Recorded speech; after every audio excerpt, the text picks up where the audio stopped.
to welcome Lynn and Penny from Jules to share a little bit about their experience and perspectives on inventory management and considerations that need to take place as you switch focus between not just channels, but also between territories as well. So Lynn and Penny, I'll let you take it from here. Thank you. So we'll do some quick intros first. Thanks, Eugene. So I'm Lynn.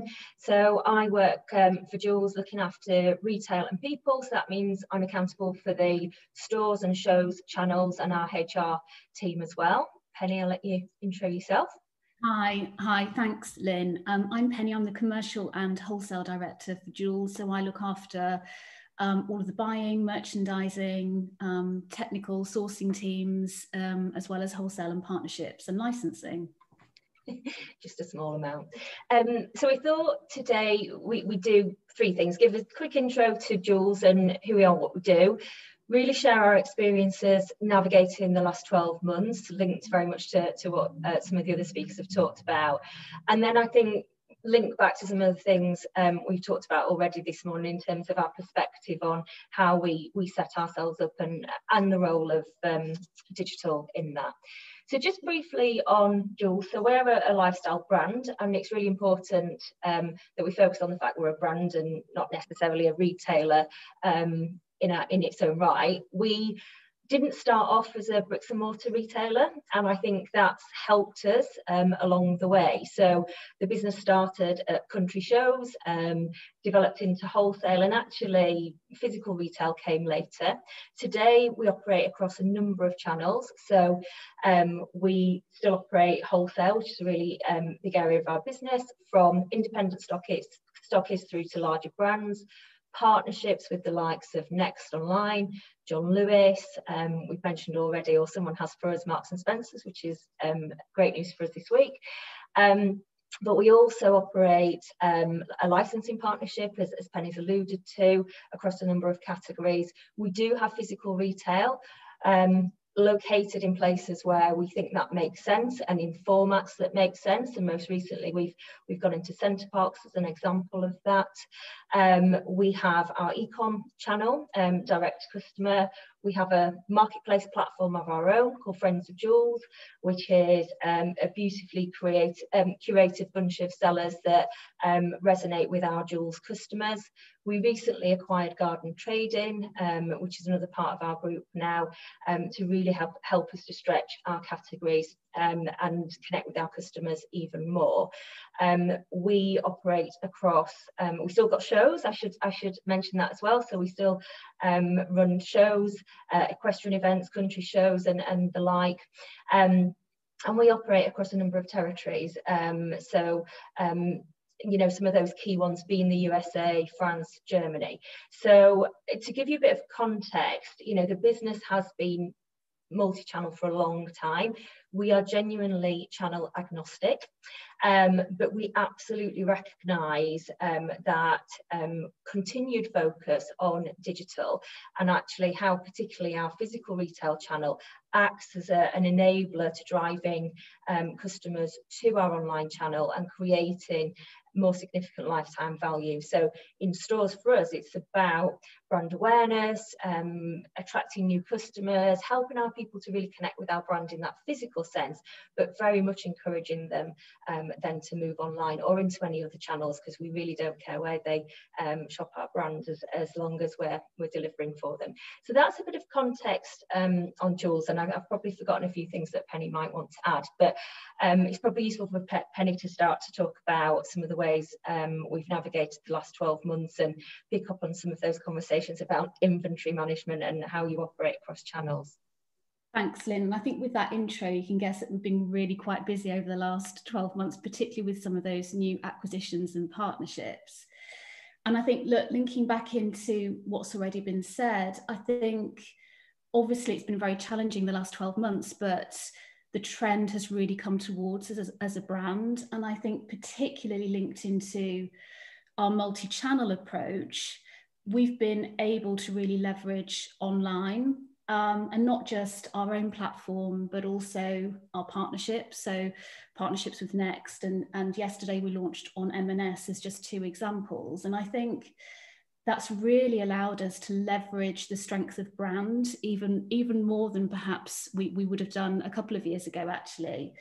And I think twinned with that and that demand for brand and casual, it's allowed us to really focus in on what's important for us and our customer from a product assortment perspective. I think it's very easy for brands, retailers to get swayed by trends, etc. But actually for us, we've been able to really connect back to customer and connect back to the heart of brand. And of course, with everybody being at home and therefore wanting comfort, a casual brand specializing across all the family, that's worked really well for us. But also, it's allowed us to really focus on some of our areas such as outdoor and consider how we accelerate on some of our outdoor areas even faster than we might do. And I suppose linking into the garden trading acquisition, Lynn, also then focusing in on, well, how do we maximize what we know is high demand for jewels in the home from nightwear and lounge to furniture with our partnership with DFS. It's gone from strength to strength. So I think we're really excited about what we can leverage as we look forward from a homeware perspective. So I think category and assortment wise, we're learning all the time. And you know, we've just been very lucky to be in the space that where the demand has been. Of course, we've had our challenges from an inventory perspective. So with shops being closed for so much of the time, that's been a real challenge for us in terms of how we've navigated that. And we've learnt lessons along the way in terms of getting the right blend of moving stock around versus actually keeping quite firm on believing that it will still be right when stores reopen. And we've seen our assortment work really hard as we opened again in most of our stores last Monday. So that's been great. I think for us, I think, you know, what we've really had to consider, it's not been just through pandemic, but prior, is how we get more agility from a stock availability and inventory management point of view. So by that, I mean how we really challenge ourselves and our partnerships in terms of where we might be housing stock to create best agility, so that we're looking at how do we diminish the amount of stock we're having to pull back or recall from partnerships where you might have a commission model as an example. So that's absolutely something we're focused on for future. And I think order in store and click and collect works really well for us. So I suppose we're trying to break down any barriers from what's in store versus what's online, as Lynn says, to really help connect customer.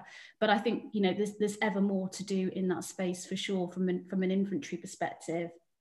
I think one of the benefits that we have as a brand is we're not about fast fashion. And of course we might nod to fashion, but we're about delivering product that suits our customers' lifestyle. And so with that, we've been able to really reflect on how we navigate continuity ranges so that we're not always creating new for the sake of it. And I think that's really important when we connect back to our sustainability strategy as well. So we're really connected to how do we develop in a responsible manner. And that is then helpful from a stock management perspective if you're not constantly changing ranges and introducing new lines. And that works really nicely for some of our other partners like Amazon as well. And if we think about online reviews and the way that customers want to shop and gain trust on products, that's really important. I guess touching on what you were talking about, William, in terms of Brexit, and Lynn referenced, you know, we've got both e-commerce and wholesale business in the EU, and that's proven really challenging in terms of how we've been able to navigate that. And I think, you know, we're coming out the other side of it, but the cost of doing business is really challenging, and we're really having to get under the skin of that. And I suppose with all of the opportunities that we have as a brand, really challenge ourselves on where we need to put our efforts as well. So yeah, that's a key area of focus, and that really resonated on what you had to say, William. And yeah, I mean, I guess what we've been trying to work on as a group really is the notion of how we create better agility through shared stocks. And I suppose how we break down barriers from an assortment perspective in terms of making sure the assortment is live and visible to a store customer as well as an e-com customer. So I think we've probably still got a lot more to go there. And I suppose as we evolve and consider how we might evolve our homeware ranges as an example, how we create the right space to allow our customers to really connect with everything that we do as a brand, I think is a really exciting space for us. And of course, how we connect back into our Friends of Jewels sellers as well on our e-com platform. So yeah, lots that we're going at, and I'll hand back to you, Lynn, to add from a store perspective. Yeah, thanks, Penny. I think it's useful for me to steal the 4 points that Paul used earlier around the business model and partnerships, cost of doing business, the reputation and the customer, when I think about stores, and overlay what Penny's just said about inventory management as well. So, you know, I've talked already about our overall business model, and stores is so key. Stores as a channel is so key in there, not because we necessarily want to drive millions and millions of pounds of sales from every store, but because we still believe it's a really important experience for our customers. But part of that is presenting our products in a really credible way. So we have to strike this balance between making sure we have that agility with stock, as Penny mentioned, and getting it to the right channels where it will sell, but having something that hangs together really credibly in capsules and for the season in store. And therefore what we do is work really closely with the other channels around how can we support moving stock to digital when we know it's not necessarily selling quickly in stores. How can we get it back? How can we do that locally? And coming back to knowing our customer, you know, our coastal stores are really different to our market town stores, for example. And so our ranging and our replenishment is really important. But what we can't do and we don't do is wrap our arms around our store stock and never let it go, because it's got to all work together. But it has to look credible, because otherwise, from a reputation and a brand perspective, that's damaging. Costs, you know, it's always easy to look at stores and say they're a really costly part of retail. I think you just got to have a different perspective on why you're investing money in bricks and mortar and the wage costs that Paul talked about earlier as well. And we have a really strong belief that we'll get that value when customers transition to other channels, particularly online, and stores are the beginning of the journey. And in some ways it's marketing spend, because you're attracting customers, engaging them, gathering data, which we do, our store teams do brilliantly. That means we can then create that lifetime value. Reputationally, again, stores are often where our customers have their first experience of jewels and fall in love with our brand. And so we've got to make sure that there's that golden thread that runs through all of our stores, our online experience, through our wholesale partnerships as well, that helps people to really connect with the brand. And finally, the 4th point that Paul raised from a customer point of view, if I look at it from a store perspective and again a stock perspective, knowing our customers, really understanding that data and putting our best foot forward for them is so critical to us. So we will not have a store in every town. We will not stock everything in every store. We'll be really discerning about what we put where, and we'll make sure that it works and we're sweating our assets. And if we're not, we'll review that again. But I think in summary for us, we're in a really fortunate position, as Penny said, that we're in the right space from a casual point of view. We're not fast fashion, we're not evening wear, but we've also got a really strong brand that really resonates with people when they're doing the things they love outdoors with their families in their downtime. And we do that across multiple channels, so we can, you know, play tunes on those channels, which is really challenging for Penny's team to get the right stock in the right places, but we feel it's a great benefit. And just picking up on one of the questions that someone asked in the chat, do we expect online to drop back down when stores are open? Yes, we do a bit, but actually we see online maintaining that huge proportion of our business that it has done, and that growth in the pandemic won't drop, we don't believe, to previous levels. So I just thought I'd pick up on that one as well. So Eugene, I think that's all from us. Great. Thanks so much, Lynn. And Penny, it was really great to hear. Actually, I was just, when you were going through all the various elements of the Jules business model, it was just really fascinating to hear truly how multifaceted it was. And it really kind of shows Jules as a fantastic case study in Paul's point at the very beginning of the conversation today about the importance of, shifting and pivoting business models and considering the retailer as a bit of a platform, which I think is really, really fantastic. So thanks so much. And it was also kind of interesting hearing about, because of the diversity of your model and your channels to customers, the challenges that exist for having efficient and effective stock management, especially when you consider some things like shared stock. And so it'll be great to hear from Anjuman next a little bit about how technology can help with the complexity that retailers are facing with these new approaches to selling to customers, and then the resulting back office implications on inventory management. So, Anjuman, I'll turn things over to you. Thanks, Eugene. So it was amazing to hear so many different perspectives, and I'll just pick on some of them and kind of connect it to how I believe technology can help. So some of the threads which we heard was that with growing e-commerce and growing number of sales channels, the complexity of deciding how do we expose what inventory to various sales channels, to various stores, and how do we solve it dynamically so that I expose my right inventory at right point to the right customers. And there, Eugene, the way technology typically can help and how we are doing it is we capture granular sales data for every sales channel, for every store. And then the technology platform can basically analyze that data. And for every store, every channel can create a sales DNA, a demand DNA.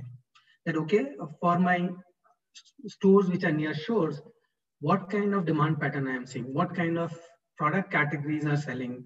How many options or styles do I need to expose? How many pieces do I need to expose? What kind of size ratios do I need to expose? So we are building a merchandising platform which basically helps brands and retailers efficiently analyze that data at a very, very fast pace and then expose inventory to the right channels. Okay. The other thing which we constantly heard across panelists was that with the growing need for e-commerce and the growing need for instant gratification which customers are looking, you need to be closer to customers. You need to deliver faster. Now there, what we did, and I'll just quote from some of our case studies or examples. So for example, in India with Puma, we helped them move from one warehouse to multiple warehouses. We mapped the demand at pin code level and then mapped it back to warehousing and intelligently allowed them to split inventory so that they're closer to customer. They can do faster deliveries at much, much lower cost. On the warehousing side, somebody asked in the panel that how do I remove buffer inventory? Now, the only way to do it is to ensure that we have practically live inventory sync with all my sales channels. If I have, let's say, a near real-time sync, then I can expose even one piece of inventory in my warehouse to multiple sales channels without the risk of getting excess orders, without risk of unfulfilled orders. So that's what we did for Puma. In India today, Puma is live across multiple sales channels. And even during peak sale days, for example, like Black Friday and all, they expose even one piece of inventory without buffer to every sales channels and fulfill that. And over last 1 year, they have been fulfilling more than 99.9% of their orders within SLA accurately. So that's the power of technology, the right kind of backend technology, the right kind of planning technology. Typically the gap, Eugene, I see is that most of the legacy softwares are designed for bulk in and bulk out. They're not designed for the dynamic environment we today live in, right? How do I decide, let's say for example, just giving you one example, right? How do I decide to prioritize my orders which needs to be delivered within 2 hours? Do I have a technology which can enable me on that, right? So those are the things which can help in optimizing my inventory in terms of what do I need, optimizing my inventory in terms of exposing it to the right warehouse, to the right store, and fulfilling it faster. Okay. Thanks. That was really interesting, and I think that you kind of touched on what seemed to be two key points that have emerged through all of the conversations that we've had this morning.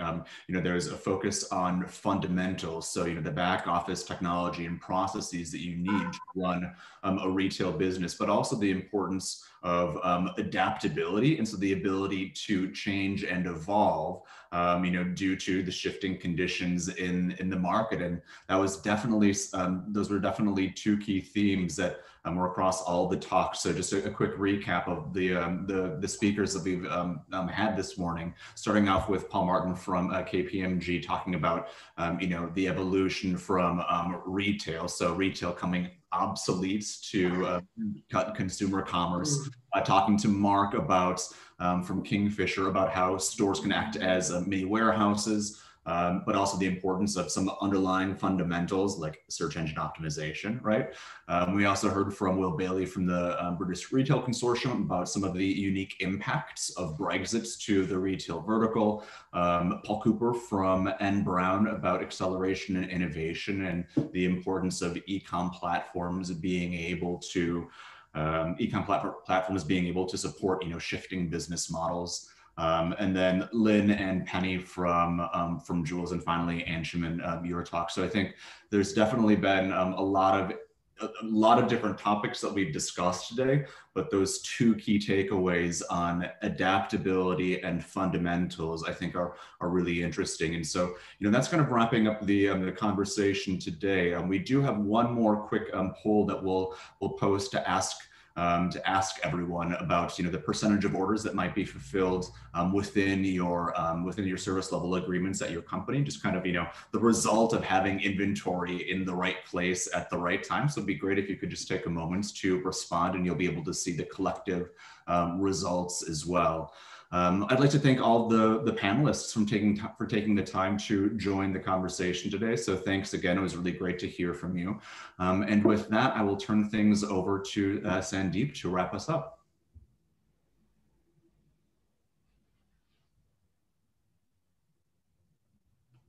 Sandeep. Let's start again.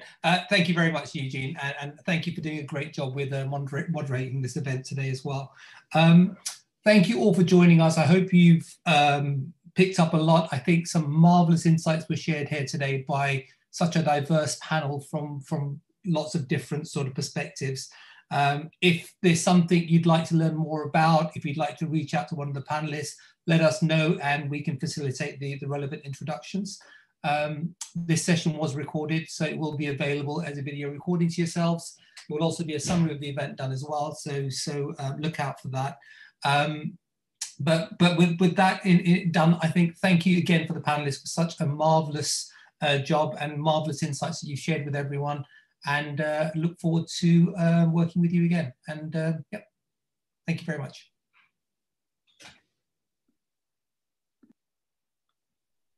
Thanks, everyone.